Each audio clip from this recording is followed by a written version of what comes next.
I invite Dr. Harshali. Uh, she's a practicing VR surgeon at Srinitra High Hospital in Trivandrum, but she's got a keen interest in UVA as well as neuro-ophthalmology, and she'll be talking on neuro-ophthalmic time bombs. Good afternoon, everybody. So I'm going to talk to you on neuro-ophthalmic time bombs. So these are all the conditions where you need to act fast because the early recognition saves vision as well as lives. There's a risk of permanent visual loss or even death if the diagnosis is delayed because this involves time-sensitive tissues such as the retina, optic nerve, and brainstem. I'm going to divide my talk into three groups: acute visual loss, motility disorders, and pupillary abnormalities. So, if an acute vision loss comes, you do a quick triaging history, look for the onset of pain, see whether it's a binocular or a monocular, or the pattern, look at the risk factors, do a good examination including the visual acuity, color vision, the pupils. If you're not able to get an automated fields to confrontational fields, special evaluation of the ocular motility. Fundus exams may give you clues to localize, and based on your findings you can then go for the imaging or the labs. So this is a 27-year-old female who presented with sudden onset drop in vision, and her visual acuity was counting fingers close to face. She underwent neuroimaging which revealed hyperintense optic nerves extending right up to the chiasma. They were enhancing. We sent her antibodies for MOG and NMO, and her MOG antibodies came positive.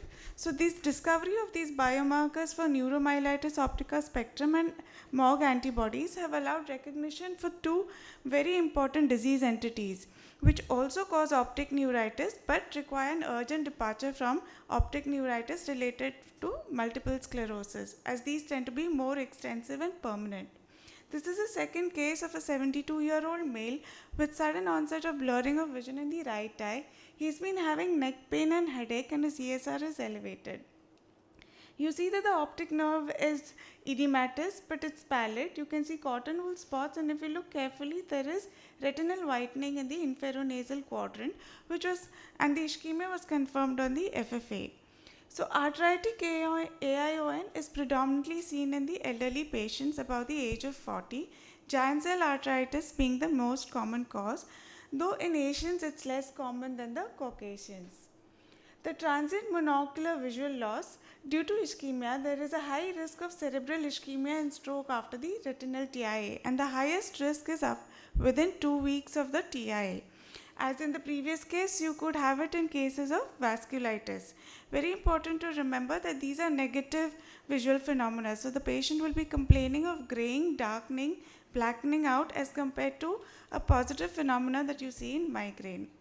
Vascular events such as CRAO, BRAO, and amaurosis are actually strokes of the eye, and 20% of the patients with having these would have concurrent cerebral infarcts on the MRI.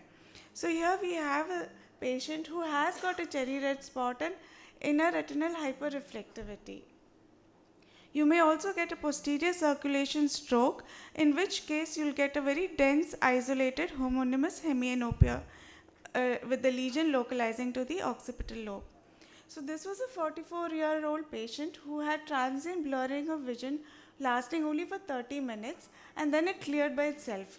But he's been having foggy vision intermittently. When we did his fields, he has this small quadrantic congruous lesion, and neuroimaging revealed an acute infarct with hemorrhagic transformation in the left PCA territory. Pituitary apoplexy is another neuroemergency, and it's characterized by thunderclap headache, that is the sudden onset of headache. And based on where the gland compresses, you can have visual field effects or you can have ophthalmoplegia. Papilledema is an emergency to prevent both visual loss as well as the neurological deterioration from the underlying causes. And the emergent cases which can cause papilledema: venous sinus thrombosis, space occupying lesions, and fulminant IIH. So this is a 40-year-old female, quite obese, and she comes with papilledema both eyes, and you see constricted fields.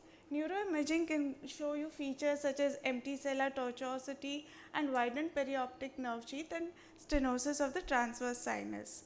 Coming to diplopia, you can have evaluation. You look for either whether the patient is complaining of monocular or binocular. Monocular is not at all a neurological condition. To a quick exam, to localize. So if you have an acute ophthalmoparesis with proptosis, it pretty much localizes to the orbit and the cavernous sinus. If you have a vertical gaze paralysis, it then localizes to the dorsal midbrain. So based on these findings, you can then do the neuroimaging.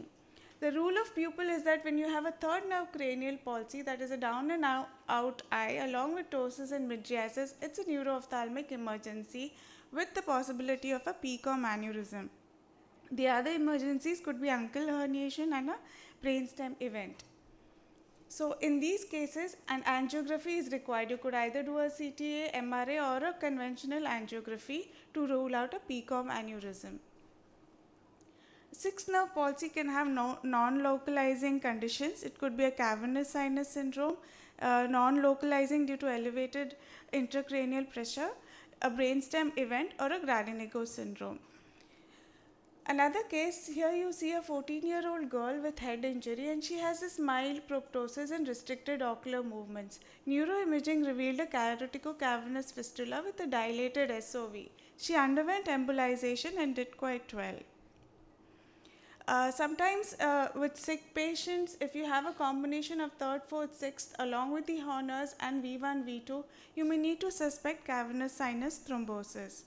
Coming to anisocoria, you need to here determine which pupil is the abnormal one. Since we've already discussed the third nerve, here the most important thing that you need to consider is a postganglionic Horner's, which could be because of a carotid dissection.